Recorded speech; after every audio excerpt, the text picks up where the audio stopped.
رہے گی، کیونکہ سورہ رحمان اللہ تعالیٰ کی نعمتوں کی اور برکات کی بڑھی ہوئی صورت ہے۔ اس میں اللہ تعالیٰ کی نعمتوں اور برکات کا ہمیشہ بڑھتے رہنے کا وعدہ ہے۔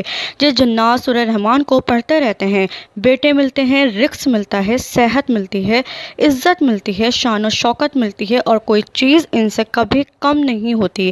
ہمیشہ ہر چیز ان کے ساتھ بڑھتی پھلتی پھولتی رہتی ہے، اور یہ سدا آباد اور شاد رہتے ہیں۔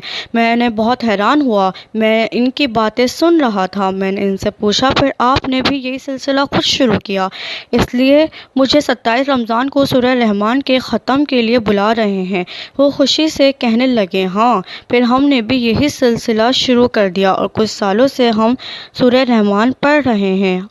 ہمارا سارا خاندان سورہ رحمان پڑھنے پر لگ جاتا ہے، ہمیں پتہ ہی نہیں چلتا، ہم سورہ رحمان پڑھ لیتے ہیں، اور ہمارے گھر رزق، صحت، عزت، برکت میں بہت زیادہ